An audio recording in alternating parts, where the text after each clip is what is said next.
Dia ada di konter. Pengacara Danu tuding tetangga Arigi bohong. Pengacara Muhammad Ramdhanu alias Danu Ahmad Taufan mengomentari tentang adanya tetangga konter HP tempat Arigi bekerja yang berkaitan dengan kasus Subang. Tetangga konter HP Arigi, Dewi, sempat menjadi sorotan setelah masuk kanal YouTube Misteri Mbak Suci. Dalam video tersebut, Dewi memberikan kesaksian bahwa Arigi ada di konter HP pada 17 Agustus 2021 malam, atau saat terjadinya pembunuhan Tuti Suhartini dan Amalia Mustikarato. Dewi pun meragukan jika Arigi sebagai pelaku utama kasus Subang. Menanggapi hal itu, Ahmad Taufan pun meragukan kesaksian Dewi. Ahmad Taufan mengaku khawatir keterangan Dewi mengenai keberadaan Arigi itu adalah keterangan palsu alias bohong.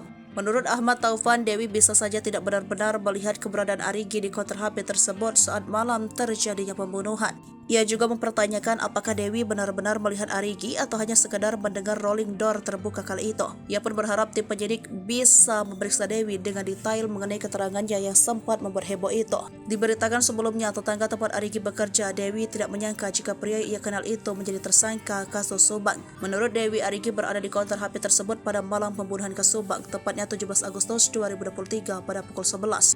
Terkait sosok Arigi, Dewi menuturkan bahwa putra Mimin itu adalah sosok yang ramah. Mengenai kasus Subang, Dewi tidak percaya Arigi terlibat dalam pembunuhan yang menewaskan ibu dan adik tirinya itu.